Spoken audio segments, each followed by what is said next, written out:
Welcome to the University of Nottingham podcast.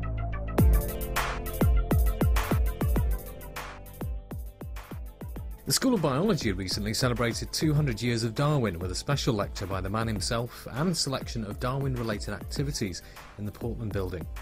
In this podcast we chat to Professor John Brookfield, who was Darwin for a day. How did you come to be Darwin?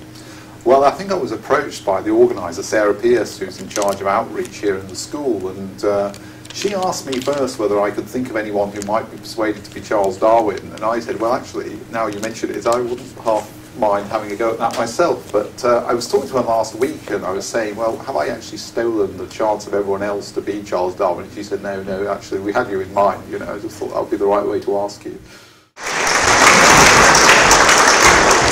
Ladies and gentlemen, I feel somewhat confused and bemused by the fact that I have ended up here. Apparently, as a result of the invention of Mr. H.G. Wells, I have ended up in this time and place, which is different from that which I'm used to. I'm interested in that sort of work of Charles Darwin, because in our first year lectures here at the university, I do the Darwin bit.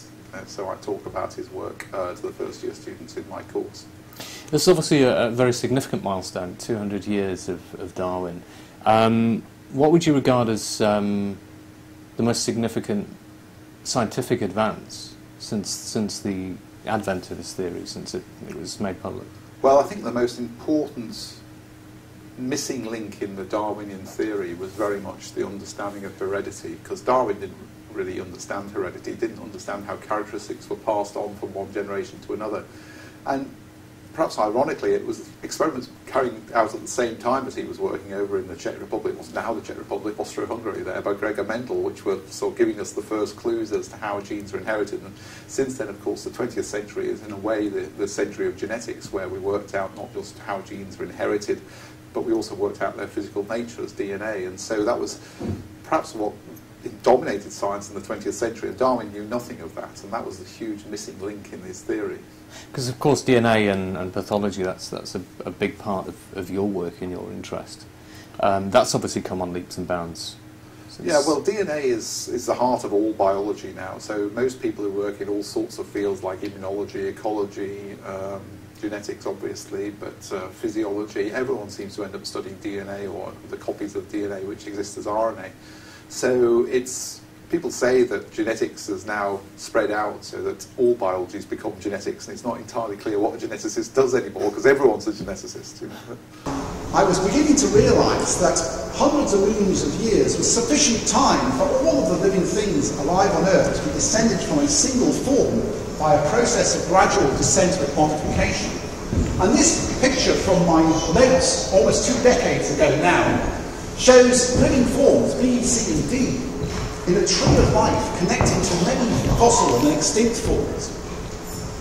I started to believe that maybe all living things which have ever existed on Earth might have been descended from one primordial form into which life was first breathed. Now, there was an interesting question raised at the lecture. If Darwin had been alive today, what would he be doing? What would his research area be, do you think? I would think he would still be working on actually the origin of species, because his book was called The Origin of Species, but he didn't really know very much about how one species splits into two, but he had to call his book The Origin of Species because it was very important for him that people realised that he was advocating a process which didn't just cause breeds of dog to differ one from another, but actually could, given enough time, cause a dog and a cat to have shared ancestry. In other words, his theory applies to variation from one species to another and how new species are formed. Now, it's still true that we still don't know in detail the process whereby one species splits into two. And again, DNA doing genetics is really having a major impact on that over the last, say, 20 years, where people are trying to identify, for example, when two species split into two, does all the genome split at the same time, or does some of the genome split early and then bits still stay sort of hybridizing later on? And it's very much being approached from a molecular and a DNA-based point of view now. And I think probably that's where Darwin would be now if he was working in science. He'd be trying to work out the origin of species. It's quite interesting to me to find out something I certainly didn't know, that this amazing theory possibly could never have come to light. There was a time when he'd sort of shelved it. Well, he was a naturally shy person, and he hated controversy, and he had people who were great supporters of his theory, people like Huxley, for example, who got into big debates with opponents of his theory, which in a way which Darwin didn't have the temperament to do. He never wanted to actually give debates about whether his theory was correct or not. He always tried to shy away from that kind of the limelight. And also, of course, that he knew perfectly well that there would be enormous religious objections to his theories. So he, in a sense, he was facing the whole established church, which was probably more powerful in 1859 when his book came out than it seemed to be now. How significant will it be when we look back again in sort of 100 years' time? Where do you hope will be scientifically? Well, I think Darwin will still be seen as an important development. What we're moving this is always a big debate which goes on about how far you can extend Darwinian ideas. Can you talk about Darwinian evolution of societies, and can you talk about Darwinian evolution of ideas, and so on? And a lot of that probably, I think, is a bit overblown, a bit sort of unrealistic.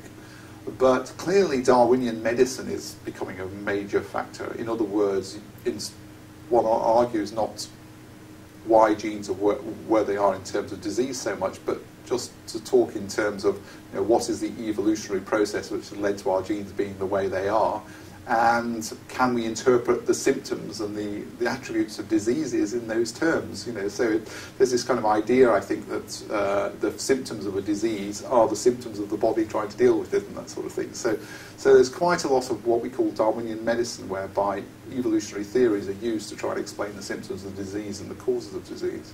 And just finally, are you going to follow this up? I mean, are you going to possibly be Darwin again? Do you have any other academics in mind? Well, Mendel was born in 1822, but I'll probably be a bit too old to be him. So he's the next on the list, really. His next big 200 is Gregor Mendel, born 1822.